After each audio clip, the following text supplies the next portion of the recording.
नमस्कार, मैं हूं लीला। स्वागत है आपका हमारे चैनल में। आज का विषय है वर्ष 2023 में अनंत चतुर्दशी कब है। अनंत चतुर्दशी 28 सितंबर 2023 दिन गुरुवार को है। इस दिन भगवान के अनंत स्वरूप की पूजा की जाएगी। गुरुवार होने के कारण इसका महत्व और भी बढ़ जाता है। इस दिन अनंत भगवान की पूजा करके संकटों से रक्षा करने वाले अनंत धागा बांधा जाता है। पुराण कथाओं के अनुसार अनंत चतुर्दशी व्रत का महत्व द्वापर युग का है। पुराणों के अनुसार जब पांडवों ने अपना सारा राजपाट जुए में हरा दिया था, तब श्री कृष्ण ने उन्हें अनंत चतुर्दशी का व्रत करने की सलाह दी। श्री कृष्ण ने कहा था कि यदि अनंत चतुर्दशी व्रत विधि विधान सहित किया जाए तो तुम्हारा सारा राजपाट वापस आ जाएगा। पांडवों ने जय व्रत किया और भविष्य में उन्हें उनका राज वापस मिल गया। मान्यता है कि अनंत चतुर्दशी का व्रत करने से हर दुख दूर होता है और खूब सुख मिलता है। अनंत चतुर्दशी की पूजा कैसे करें। अनंत चतुर्दशी की पूजा दोपहर के समय की जाती है। यदि आपके पास दोपहर का समय नहीं, आप जॉब करते हैं, आप दोपहर के समय पूजा नहीं कर सकते, तो आप सुबह भी पूजा कर सकती हैं। सुबह भी पूजा संभव ना हो तो आप शाम को भी पूजा कर सकते हैं। सुबह जल्दी उठकर स्नान आदि से निवृत्त होकर सबसे पहले आप व्रत का संकल्प लें।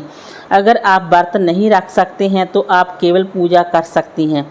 व्रत की पूजा पवित्र नदी या सरोवर के तट पर करें। अगर आप ऐसा नहीं कर सकते तो आप घर में स्नान के जल में गंगा जल मिलाकर स्नान कर सकते हैं और उसके बाद आप एक लकड़ी की चौकी या लकड़ी का पाटा लें। उस पर आप लाल रंग का कपड़ा बिछाएं या फिर पीले रंग का कपड़ा बिछाएं। कपड़ा शुद्ध साफ स्वच्छ होना चाहिए और उसके बाद अष्टदल कमल बनाएं और कलश स्थापना करें। पूजा करते समय आपका मुख उत्तर दिशा में होना चाहिए या फिर पूर्व दिशा में होना चाहिए। उस कलश पर शेषनाग पर लेटे भगवान श्री हरि विष्णु जी की मूर्ति स्थापित करें। उसके सामने अनंत धागा रखें। अगर आपके घर में सभी सदस्य धागा बांधते हैं तो आप उतने धागे रखें। अनंत सूत्र क्या होता है। जे कुमकुम हल्दी से रंगा हुआ एक डोरा होता है, उसमें 14 गांठें लगाई जाती है। इस डोरे को आप सूती या रेशमी धागे से बना सकते हैं या फिर मार्केट से भी ला सकते हैं। जैसा आपको ठीक लगे आप वैसा कर सकते हैं।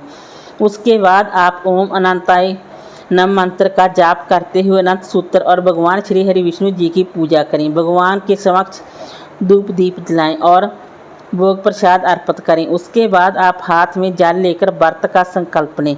इस व्रत को आप एक बार शुरू कर लेने के बाद 14 साल तक इस व्रत को आपने करना होता है। व्रत को आप सोच समझ के ही शुरू करें। 14 साल के बाद आप इस व्रत का अध्यापन कर सकते हैं। इस धागे को अनंत धागा पुरुष दाएं हाथ बांधे और महिलाओं को बाएं हाथ में बांधना चाहिए। कुछ लोग 1 साल तक इस धागे को बांध कर रखते हैं, कुछ 14 घंटे के लिए। कुछ धागे को कब खोलना चाहिए। जब आप अनंत चतुर्दशी के दिन व्रत पूजन करें तब आप शाम को भोजन करते हैं, आप अपने अनंत सूत्र को खोल सकते हैं, विसर्जन कर सकते हैं।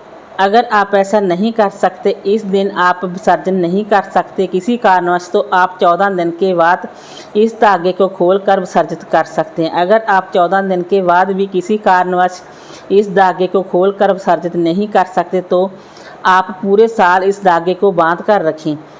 अगली अनंत चतुर्दशी पर नया अनंत धागा बांधें और इस पुराने धागे को विसर्जन कर दें। आप व्रत करें चाहे ना, आप कथा जरूर पढ़ें या सुनें। इस व्रत को कैसे करें। इस व्रत को आप फलाहार भी रख सकते हैं, यानी कि आप फल फ्रूट ले सकते हैं। ओगले के आटे, सिंघाड़े के आटे की और या फिर राजगिरे के आटे की रोटी, पराठा, पूरी आप ले सकते हैं या फिर आप अनाज से भी इस व्रत को रख सकते हैं। तो आप शाम के समय आप अपने व्रत का पारण मीठे रोटी पराठे से ही करें। अगर आपने फलाहार व्रत किया है तो आप शाम को फलाहार ग्रहण करें और अगले दिन प्रसाद को ग्रहण करें। अनंत चतुर्दशी की पूजा दोपहर के बाद की जाती है। जब आप शाम को पूजा करें तो उसके बाद तो आप भोजन ग्रहण कर सकते हैं। पारण कैसे करें। एकादशी व्रत की तरह अगले दिन आप व्रत का पारण करें। गंगा जल और तुलसी दल के साथ आप पारण कर सकते हैं। मासिक धर्म में व्रत कैसे करें। अगर आप पहले से व्रत करती आ रही हैं तो आप मासिक धर्म में भी व्रत करें, पूजा ना करें। पूजा आप घर के किसी और सदस्य से करवा सकती हैं। खुद आप मानसिक पूजा कर सकती हैं। मोबाइल से आप कथा सुन सकती हैं या फिर आप अपने घर की किसी सास माँ या फिर दरानी जेठानी से कथा सुन सकती हैं। अगर आपने पहली बार व्रत की शुरुआत करनी है तो आप मासिक धर्म में व्रत की शुरुआत ना करें, क्यों आधा अधूरा व्रत रखने का आपको कोई फल नहीं मिलेगा। इसलिए आप अशुद्धता में व्रत की शुरुआत ना करें। जब भी आप व्रत की शुरुआत करें तो आप शुद्ध अवस्था में ही व्रत की शुरुआत करें।